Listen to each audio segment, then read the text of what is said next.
Welcome to my lecture online. Now we're going to review free body diagrams. And in order to understand them better, we're going to compare them with a methodology that does not use free body diagrams. You could, but you don't have to. So here we have a simple problem. We have a simple Atwood machine, or just a pulley with two masses on both sides. And notice if we ignore the mass of the pulley and we assume it doesn't have any friction, then we know that the tension of the rope on both sides must be equal. Same on this example right here. So then we realize that the acceleration will happen in the direction of the heavier mass. So the whole system, the little mass will go up, the big mass will go down, and the acceleration will be in a clockwise direction relative to the pulley. If we're going to solve this problem for the acceleration, if we're looking for the acceleration, then we're going to ignore all internal forces and only look for the external forces acting on the whole system. The whole system is the two masses, the rope, and the pulley. And you can see that the only two external forces are the forces due to gravity on the small mass and the force due to gravity on the large mass. And then we use the equation F equals ma, or more precisely, F net equals the total mass of the system times acceleration. We solve for the acceleration, and the net force will be all the forces aiding minus all the forces opposing, divided by the total mass of the system. Now, how do you determine which is the aiding force and which is the opposing force?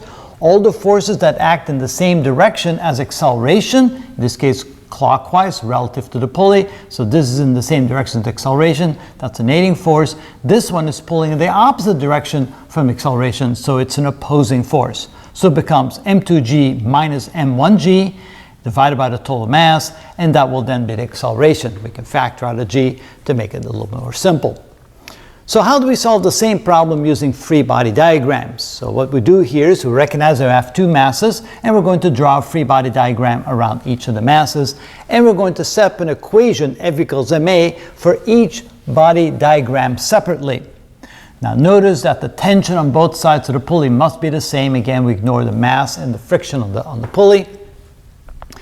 And realizing that the direction of the tension is always dependent upon what the reference point is. So notice the direction of the tension relative to M1 is this way, the direction of the tension relative to M2 is this way. It appears to be in opposite directions, but again, the tension is always relative to the object in consideration. So here you can see that the tension acts upward, the weight of the object acts downward. If we just look at this free body diagram here, we can say F net equals ma. In this case, of course, it's m1. And the net force is going to be, again, the force in the direction of acceleration, which is t, minus the force in the opposite direction, which is m1g. And that must equal m1a. And then we solve this equation for t, the tension. We do the same for the right side. We have the free body diagram. Here you can see that m2g is in the same direction as a, t is in the opposite direction from a, and realizing that a is the same on both sides in magnitude. Obviously opposite in direction, but we don't care about the direction. We simply say the magnitude of a is the same on both sides. We only care about the direction when we're looking at the individual free body diagrams. So in that case, we say the net force equals m2a, because now we're dealing with m2, and the net force is going to be all the forces aiding the acceleration minus all the forces opposing. Aiding minus opposing equals ma. Solve this for t. Now we have two equations. Both of them have the tension in them. Now we can solve them simultaneously by setting the tensions equal to each other.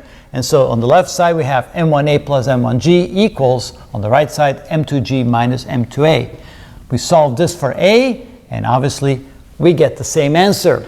Now this of course took a lot longer, a lot more work to get the same answer. This is very quick.